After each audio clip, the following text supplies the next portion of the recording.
নমস্কার বন্ধুরা, আজকে আপনাদের একটা সুন্দর জিনিস দেখাবো। আমি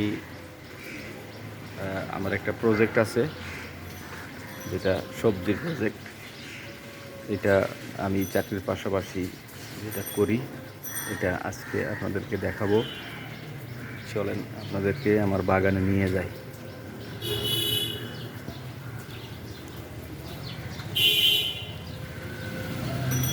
এটা হচ্ছে লেবু গাছ। আপনারা সবাই এটা চিনেন। লেবু ধরছে,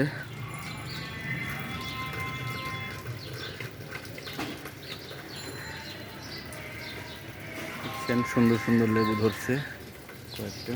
আরও আছে লেবু গাছ, এই 3-4টা আছে লেবু গাছ।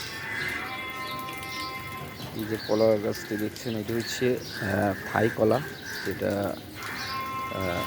ইয়ে হয় আপনার কালো বা লাল এই ধরনের হয় কলাটা। এটা আছে 2টা চারা আছে। আর এখানে আরও অনেক কলা গাছ আছে।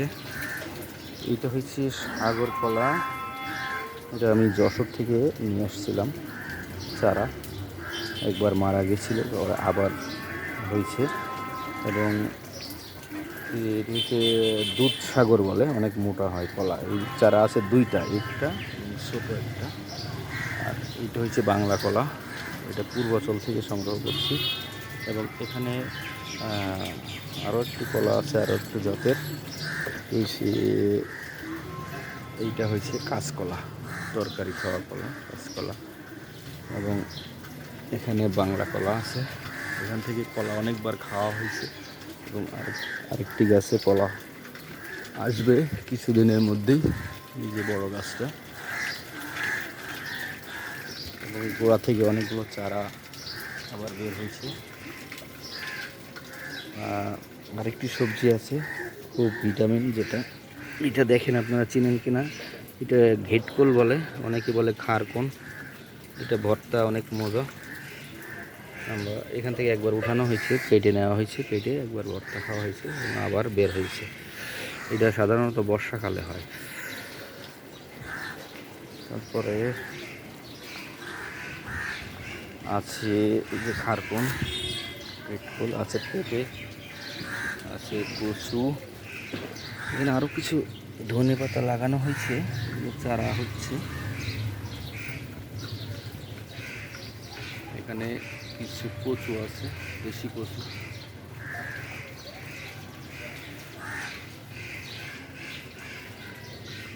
এটা মরিচ, বেগুন, এটা ঢেঁড়সের চারা, এগুলো ঢেঁড়স বাগান। ঢেঁড়স বাগানের ভিতরে পেঁপে আছে, পেঁপে না, পুঁই শাক। পুঁই শাকের ডাঁটা যেটা লাগানো আছে, এটা 1 সপ্তাহের ভিতরে চারা হয়ে যাবে। যেমন যে এইগুলো দেখছেন, এই চারাগুলো 1 সপ্তাহের ভিতরে চারা হয়ে গেছে। একটা পেঁপে গাছ, এবং এখানে প্রচুর উস্তা আছে। পুঁই শাক আছে এখানে, পুঁই শাক রেগুলার এখান থেকে খাওয়া হয়।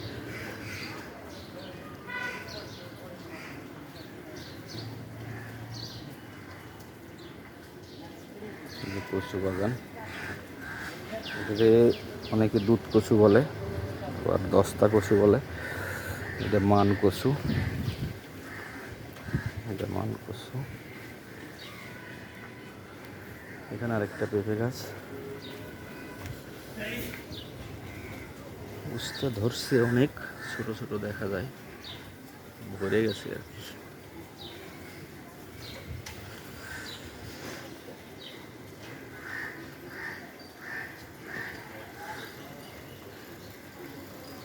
এবং কিছুক্ষণ আগে আমি এখান থেকে উস্তার পাতা উঠাই নিয়ে গেছি। উস্তার পাতা কিন্তু খুব মজার একটি খাবার, শাকের মতো। আর এই যে এইটা হচ্ছে লাউ গাছ, সরি, এটা হচ্ছে আলু গাছ, মিষ্টি আলু বলে। এটার পাতা খুব ভিটামিন। এই কিছুক্ষণ আগে আমি এটার পাতা উঠাই নিয়ে গেছি শাক খাওয়ার জন্য এবং ভর্তা খাওয়ার জন্য। সাথে তুলসী গাছ আছে। এই যে পুঁই শাকের চারাগুলো আমি কিছুদিন আগে লাগাইছি, এটা ডাঁটা লাগাইছি, ডাঁটা থেকে চারাগুলো হয়েছে এবং এটা একটু পরিচর্যা করতে হয়। যেমন এখানে আমি সার না ঠিক, এটা ওই বিভিন্ন জায়গায় ময়লা, কাগজ, পাতা এগুলো পোড়ানো হয়, পোড়ায়ে ওই ছাইগুলো জাস্ট মাটির সাথে মিক্সড করে দিয়ে মাটিটা সুন্দর করে দিয়েছি এবং মাটিটা কিন্তু খুব সারি মাটি হয়েছে। এখানে অনেক পুঁই শাক আছে যেগুলো চারা হচ্ছে এবং উপরে বড় অনেক আছে। আমার কয়েকবার খাওয়া হয়েছে এবছর।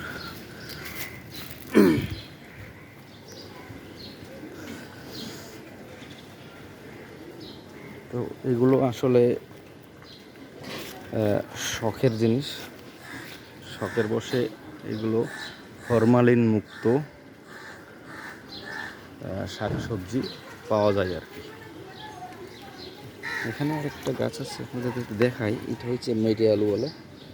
এটা গত বছর লাগানো ছিল, গত বছর হয়েছিল, এবার আবার বের হয়েছে চারাটা। এর গোড়ায় অনেক বড় আলু হয়।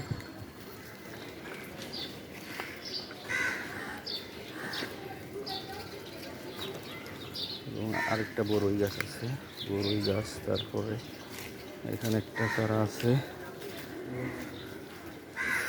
লেবু গাছ।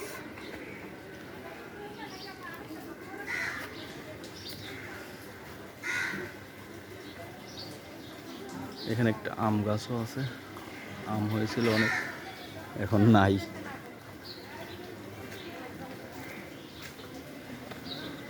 অল্প জায়গার ভিতরে অনেকগুলো ভ্যারাইটিস আইটেমের সবজি এখানে লাগানো আছে। চারা লাগানো হয়েছে পেঁপে।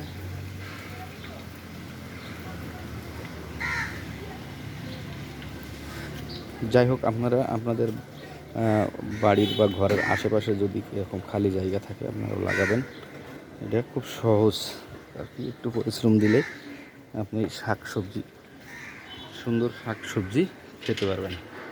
এখানে সজনা গাছ আছে এটা।